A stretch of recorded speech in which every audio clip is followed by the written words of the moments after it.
श्रीमद्भगवद्गीता अथ दशमोऽध्यायः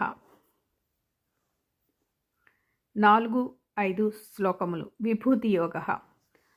बुद्धिर्ज्ञानमसम्मोहः क्षमा सत्यं दमः शमः सुखं दुःखं भवो भावो भयं चाभयमेव च अहिंसा समता तुष्टिः तपोदानं यशो यशः भवन्ति भावा भूतानां मत्त एव पृथग्विधाः।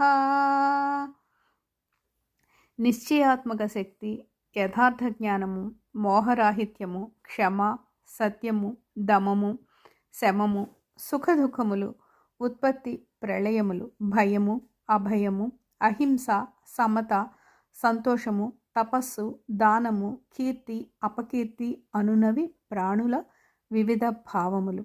ఇవి అన్నీయును నా వలననే కలుగుచున్నవి. ఈ 2 శ్లోకములందును బుద్ధి, జ్ఞానము మున్నగు 16 అనుకూల గుణములను, దుఃఖము, నాశము, భయము, అపకీర్తి అను 4 ప్రతికూల గుణములను చెప్పబడినవి.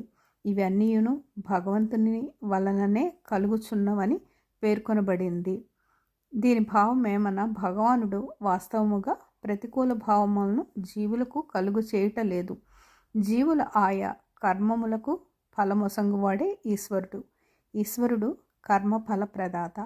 జీవులు కర్మకర్తలు. కొందరికి కీర్తి, మరికొందరికి అపకీర్తి, కొందరికి సుఖము, మరికొందరికి దుఃఖము వారి వారి పూర్వకృత కర్మల వలననే కలుగుచున్నది. ఏ విత్తనము వారు నాటిన ఆ ఫలితము వారికి కలుగుచుండును. ఈశ్వరుడు నిమిత్తమాత్రుడు.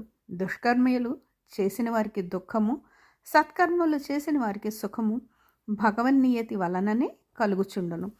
ఈ దృష్టితోనే ఆ సుఖదుఖాదులన్నీ భగవంతుని వలన కలుగుచున్నవని చెప్పబడినది.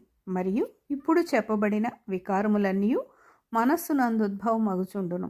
మనస్సు స్వతహ జడమైనది.